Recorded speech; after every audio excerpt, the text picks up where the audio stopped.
Virtually all law enforcement agencies have two things in common: tight budgets and tight places that must be patrolled, places that are difficult for cars to reach. Taking the law enforcement officer out of the patrol car and putting him on a bicycle is a practical solution to both problems.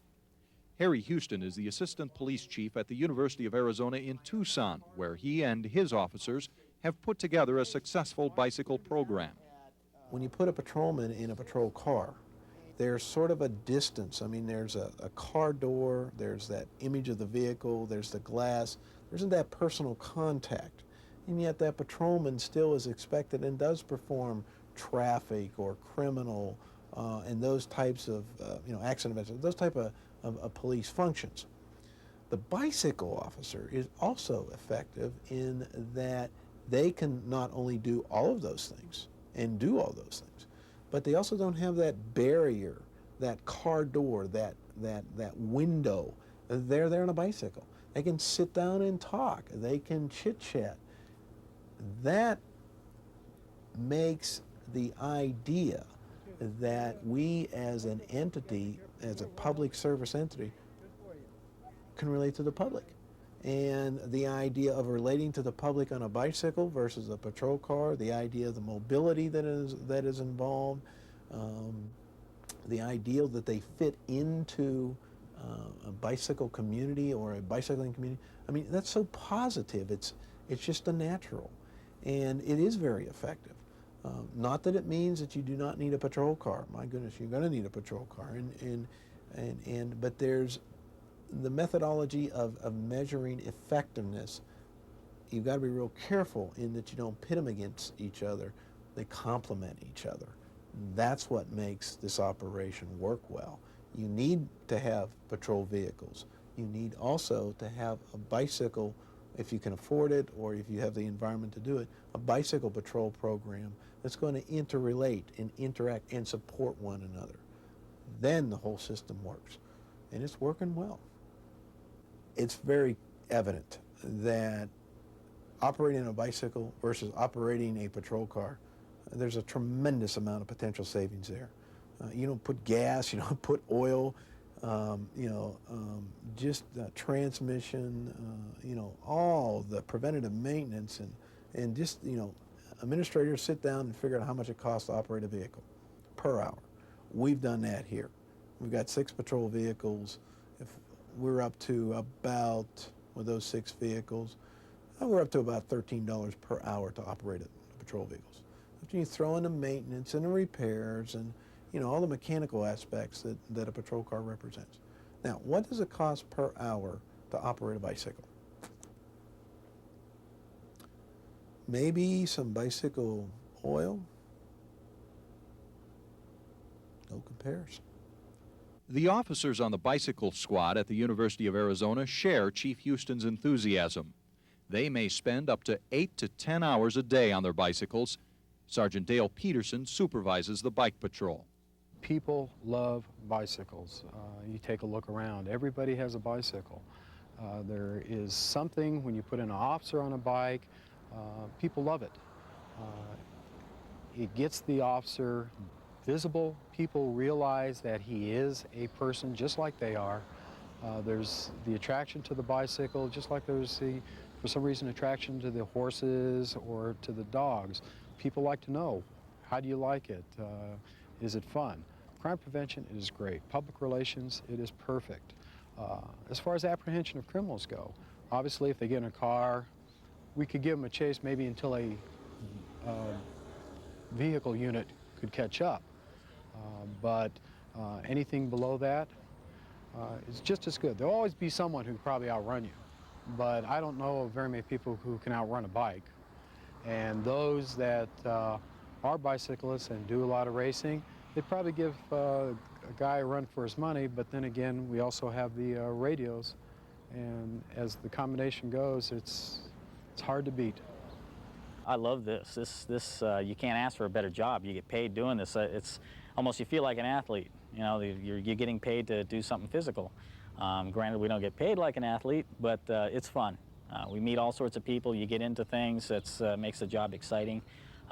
Police work in general, I think, is exciting. I wouldn't be doing it if it wasn't.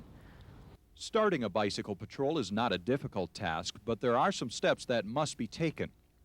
The ABCs begin with providing the opportunity from a chief's or an administrative standpoint upon which the program can grow. Asking for volunteers. Once you have those volunteers, let them go.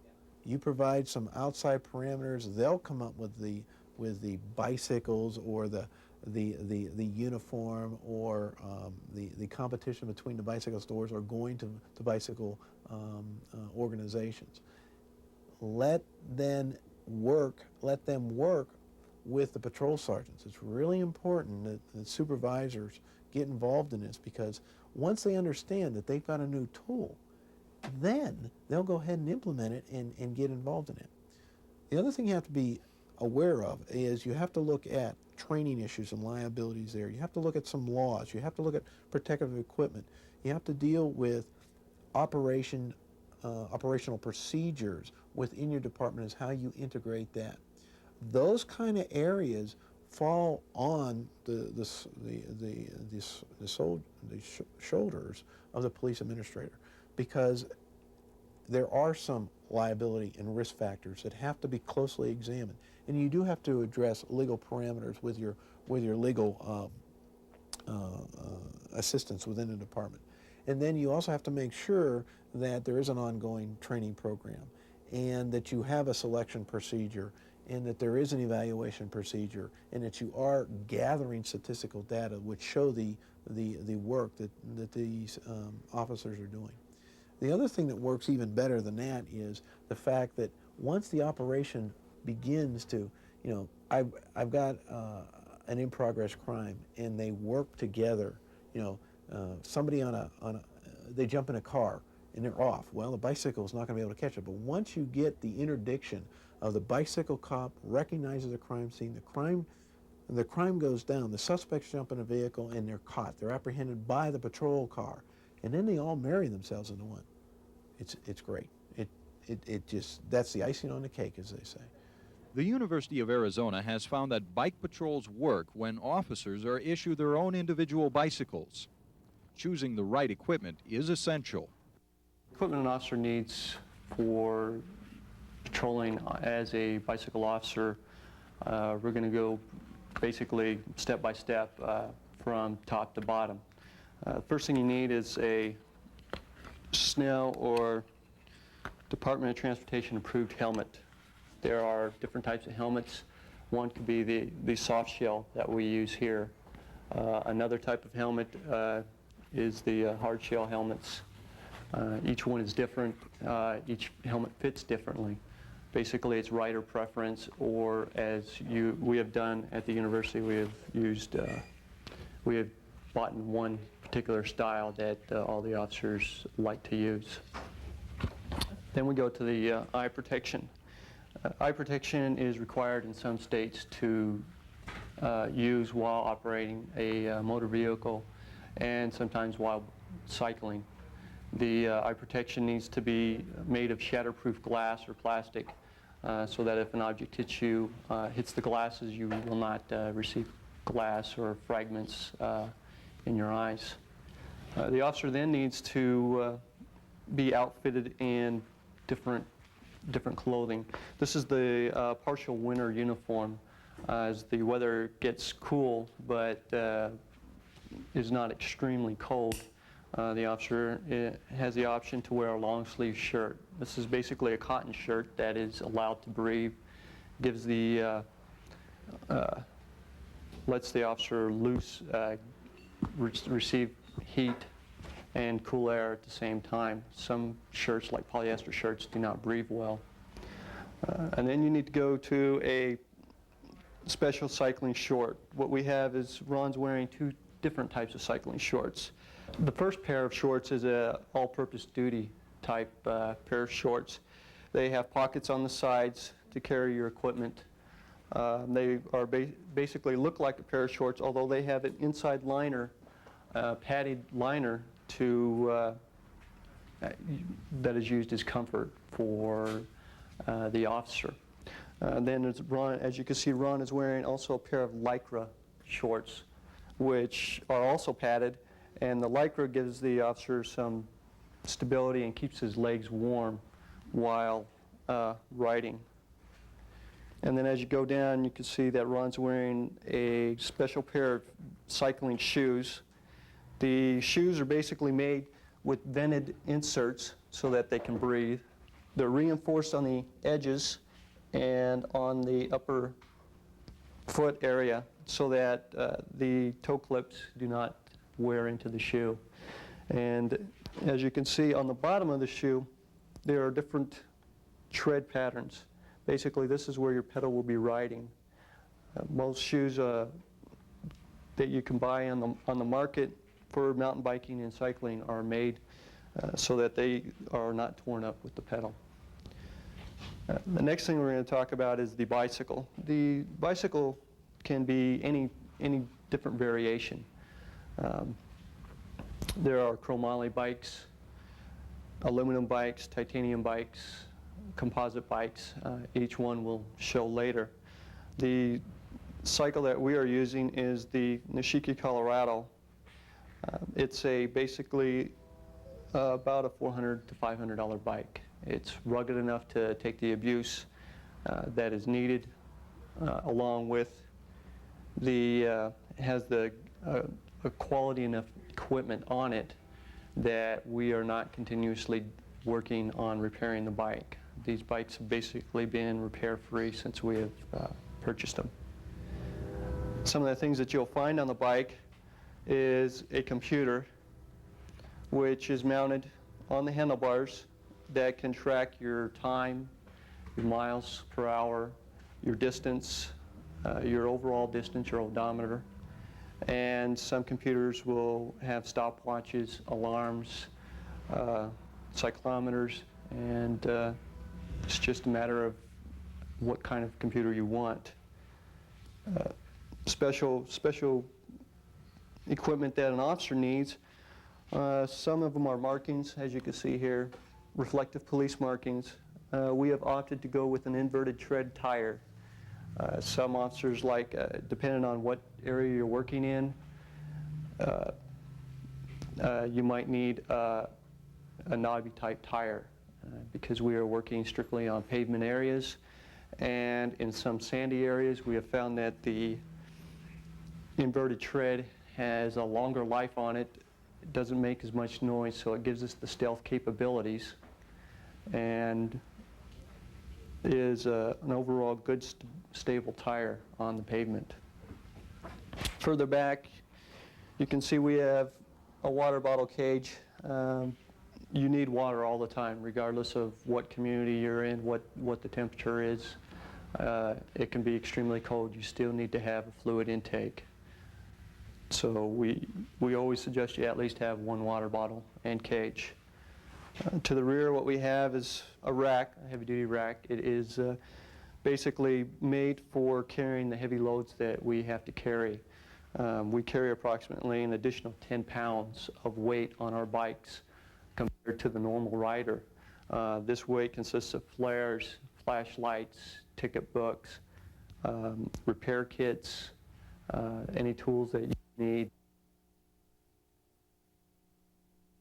The bag we have opted to use is basically a top-loading bag with two separate pockets. The top-loading bag gives us the ability to carry the equipment in there without a zipper coming loose and losing all the equipment. The bag carries about 10 pounds of weight in it. We carry flares, flashlights, ticket books, tools, any type of equipment that we need to make repairs while we are on our patrol. The bag is reinforced and is attached by Velcro, which makes it easy to remove when we have to go inside a building or something like that, and we do not want to leave most of our equipment behind. And then when you get to the rear of the bike, we have the special lights that blink on and off, and they are about the best light we have seen yet. They make you can see them for approximately a mile away, and they attract the drivers and other riders' attention.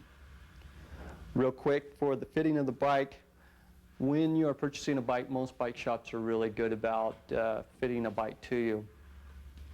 Briefly, what you want is you want a bike that when the standover height is 2 to 3 inches from the crotch. You want to have 2 to 3 inches between your crotch and the top post.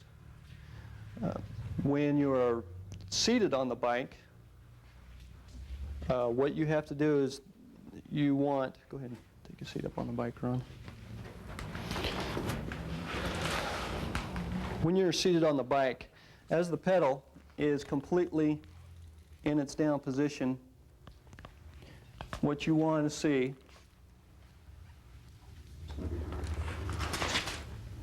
as the pedal is completely in the down position, what you want to see is a slight bend in the knee, and that's what we have here. To check your seat, to see if your seat is too far forward or too far to the rear, the pedal is brought up just a little bit to where it's even. Go ahead, turn it to about here. Go ahead and slide your foot all the way in. And then by hanging a string, a weighted string from the tip of his knee, the string would come down and intersect the pedal axle. And that pretty much tells you whether or not he's too far forward or too far to the rear. The most important thing about fitting in the bike is the fact that you want a bike that when you're riding it is not too big or too small for you. As we go and look some more at the fitting of the bike, you can see that even the shifters and the brakes have to be fitted to the rider. Some riders like to have their brakes and their gears, their shifters set all the way up. Other riders like to have them down. It depends on if they like to stand and ride or if they like to sit on the seat and ride. Most adjustments are rider preference. The next thing we're going to talk about is the seat. The seat we use, seats come in varying widths, lengths, and types. There are gel seats, there are nylon covered gel seats, there are hard plastic seats. Many of the different seats, it's just, again, rider preference. The seat that we have is somewhat thin on the rear and has a slight slope in the front and a high pull to the rear. That way when the rider is in the saddle and he is pedaling, a lot of his weight will be pushing back here on the seat, driving the rear wheel, increasing traction. An additional item on the bike that is not particularly needed but works well for the bikes, especially officers on bikes, is a kickstand. This type of kickstand here works at the rear of the bike. It makes the bike extremely stable and allows the pedals still to be spun although the kickstand is down. Kickstands that are mounted to the front here make it impossible to spin the pedals, and that sometimes will hang up the officer if he's riding. Gloves are extremely important. They help fight calluses, fatigue in the hands, and they also protect your hands if there happens to be an accident, if the rider falls off the bike or anything like that. As you can see, the glove has a nylon portion to it which allows the hand to breathe and the sweat and everything to evaporate. And then on the back side, there is a padded palm area that rides on the handlebars the most. That takes the shock out of the handlebars while you're riding. Not a lot, but it does help. The University of Arizona Police Department has found that nighttime does not put the brakes on bicycle patrol. In fact, using officers on bikes at night has some distinct advantages. The idea of officer safety and officer or dangerous driving conditions, road conditions, you see the type of lighting that we have, we're exceeding what the law requires. The officers, particularly our officers at night, have got a particular type of jacket that they use that can be seen. The lettering on the back of our officers is italicized and can be seen at night. So they pose no greater safety problem than any of the hundreds of bicyclists that are out in the community. If anything, we've gone overboard to ensure that the lighting in front is almost a spotlight so that they are readily seen. They have all the reflectors on, they have all the reflective material on the uniform so that they are not any more of a, quote, target than in any other pedestrian or bicyclist in the area. The other thing that's important that the officers, you have to ask the officers, how do they feel about that? Our officers have no complaints on that. They feel that we're very comfortable. They want to patrol at night. They want to have the opportunity, because we have found the majority of our crimes occur at night. Putting our bicycle officers on in the evening and at night, we have intercepted burglaries in progress. We provide a very quiet, almost a stealth type approach when you're doing a building check. The same thing's true when we run through our apartment complexes, our residential areas. They provide where the patrol officer generally goes by and shines a light on a glass or checks things. The individual bicycle officer can get that much closer. They can physically go right up to a window, check it. They can go right up to a door and check it. So it provides a greater degree of accessibility in checking and maintaining the area. Whether at night or during the day, bicycle patrols have proven to be very effective in terms of preventing crime. People, once they're aware that the bicycle cops that are in the area, it has the same type of a deterrent effect, that people now are cognizant of how they're operating their bicycles. In particular, you'll see over a period of time, when a bicycle patrolman is in the area, the people stop at stop signs. They stop for people in crosswalks. The other thing that we have found is that when we introduce in a crime prevention talk the different types of officers that we have a canine officer, we'll have a patrol officer, and we'll have a bicycle officer. When you marry that together in crime prevention, and they actually see that we're out there interdicting and working together, the word gets out. You run articles in the newspapers, and every local newspaper has run articles. That has a tendency to deter, not stop, but deter particularly those kind of thefts that would lend themselves to being caught or apprehended. And what do I mean by that? Well, around Christmas time, bicycle officers are used in a patrolling of a mall. Why? Because you have a high probability of shoplifting and purse snatch. That patrol officer on that bicycle provides that opportunity as a deterrent. It is important that the law enforcement agency establish a good working relationship with a local bicycle shop. It can be a mutually beneficial association, with the shop offering the agency good service and the agency offering the shop a steady clientele. Working with bicycle shops is also a key element in some creative financing, finding ways to provide the agency with the necessary equipment without paying out a lot of cash. Everything you really need to put a bicycle program is generally within your department. You have confiscated bicycles. I mean, they sit there, they collect dust, you auction them off. Why not look at, are there some bikes there that you can use? Work with your existing bicycle stores. These are the pros. They will be more than happy to help you. All of us realize they have a restricted budget. They understand it. Go to bicycle clubs. Ask for their help. Get donations. Everybody wants the opportunity to help police in what kind of functions they perform out. All you have to do is capitalize upon those particular areas. Once the officers are outfitted with a bicycle and all the special equipment they need, they must undergo very specific training. What we do is when we set up the cones and have the officers weave in and out of the cones, that pretty much trains the officer how to handle tight areas. Because our particular area, we are among a lot of buildings, and there's a lot of small little roads, little cubby holes in there, to where the officer has to ride in, and he has to know how to handle that particular area, how to maneuver in and out. Plus it also teaches the officer how to handle his bike more, be more comfortable with his bicycle, and it gives him confidence also. The officers that are on the bike patrol have to go out and practice this, the surrounding areas. They want to practice riding on their surroundings, whether it's curbs, nollie areas. They want to practice going over that so they know how to handle that if they're, in pursuit of something or just on regular patrol. That's why you have a training officer within the bike program to where he'll take out the officers each week. An inevitable obstacle for officers on bicycle patrol is stairs. A suspect may think he can get away from a bicycle if he scurries up the stairs, so cops have to learn to keep up.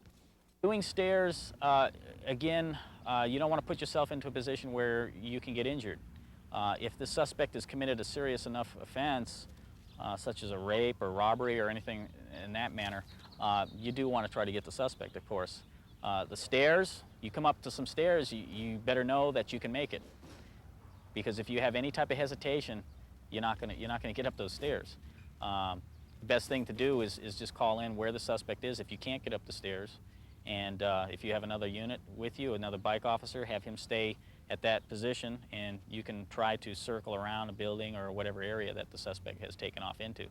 And that way, you're constantly giving information on where the suspect has gone. It makes it a lot easier. That way, if the suspect ran into a building area to where a vehicle couldn't get into, you still can. It's important for officers to ride in gravel, sand, grass, to encounter curbs and other impediments that can be found on their beat. Of course, the bicycle should be outfitted with the proper tires for the terrain. Officers must also prepare for the various scenarios that can occur in the field. The safety of both the officers and the suspect is essential.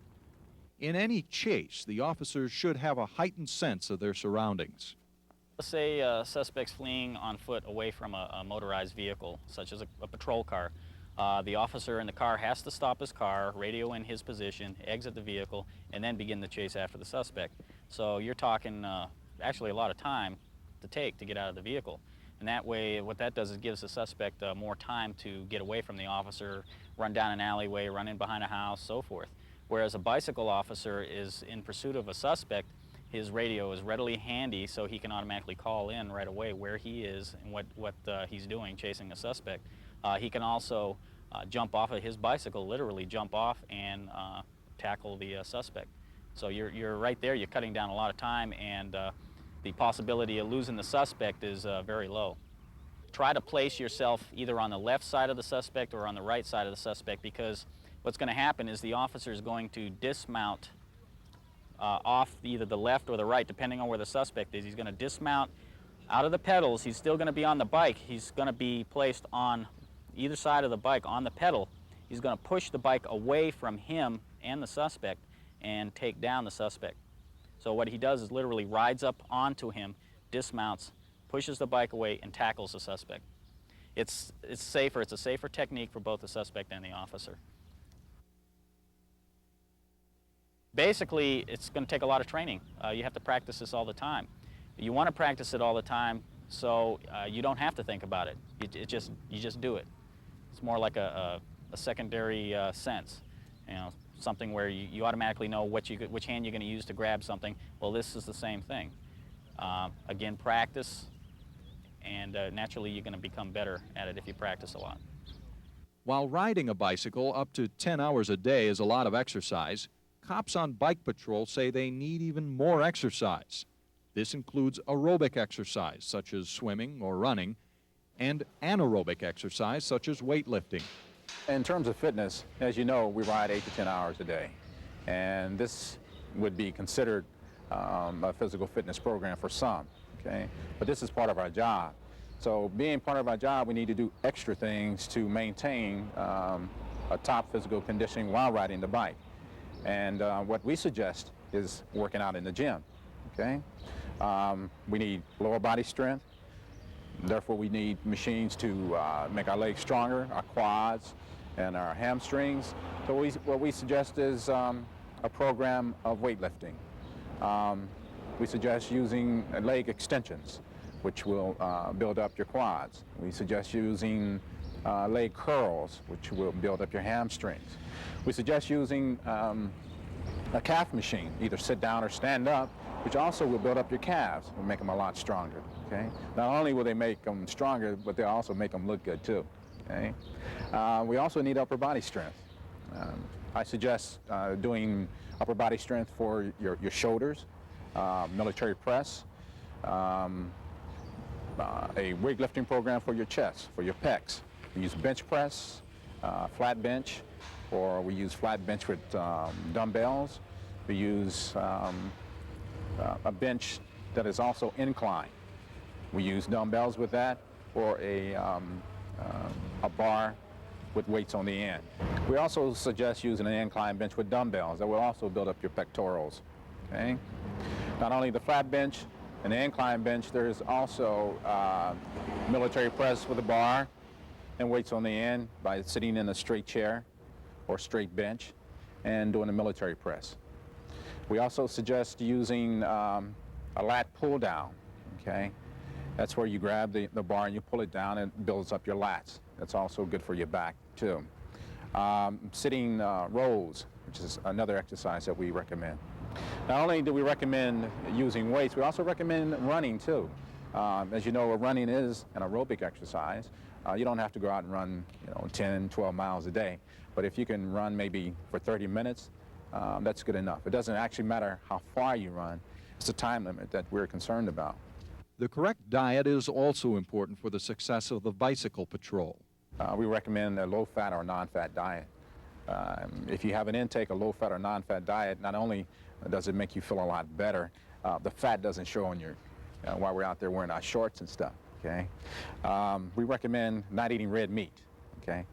We recommend eating chicken or poultry, turkey, Cornish hens, also tastes good. You don't have to load it up with butter or the salt and pepper. You can use other spices, which makes your food taste just as good. We recommend if you're at work and you want a light snack, bring some carrots, celery, bring some jicama, which is a vegetable that they have a lot here in the Southwest. Also cucumbers and zucchini. Eat them raw and make yourself a dip. Simple dip of non-fat yogurt, lemon juice, or some dill weed, mix it together and dip your vegetables in it. It tastes really good. Snacking while we're biking, normally what we do, we stop at a yogurt place, okay? You can get non-fat frozen yogurt or low-fat frozen yogurt. There's bananas, there's apples, there's all this fresh fruit that's grown year-round. That's what we recommend also. Bicycle patrols play an important role in the communities they serve. The UAPD has found that there are very few limitations to officers on bicycles. One example is climate. Rain, snow, extremely cold weather, and very hot weather can all pose serious problems. But even in locations where the weather is often inclement, a bicycle patrol can be established for those days with the proper clothing. Officers on bicycles can successfully patrol residential neighborhoods. In fact, about the only places that are not good for bicycle patrols are rural areas where there is a lot of distance to cover. Officers who patrol on bicycle report several advantages. Because they're out in the environment, their ears are there, where in a patrol car you can't hear as well. Generally, patrol cars got all sorts of various radio traffic on it. Perhaps it's got some music playing low in the background. It's got all sorts of those internal distractions, whereas the guy who's on the bike outside doesn't have those. And so I think his hearing and vision probably is a little bit better.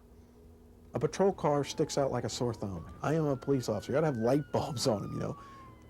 And sure, that provides a deterrent, but also the bicycle officer can not only go through an area, he can double back a lot easier than a patrolman. And so many times there may catch something where the patrol officer knows, well, he can't back up. He's got to go, you know, he's stuck. He's got to go around the block, or, you know, where the bicycle officer will come across something. You can hear a car approaching. Can you hear a bicycle approaching?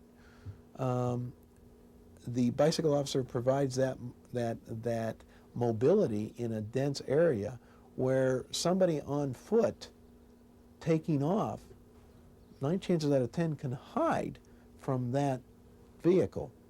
I have a hard time hiding from a patrol officer. Plus, the idea that in and around a neighborhood area, the same principle of a patrol car, people stopping, people giving right-of-ways, people cognizant of their driving and bicycle accidents.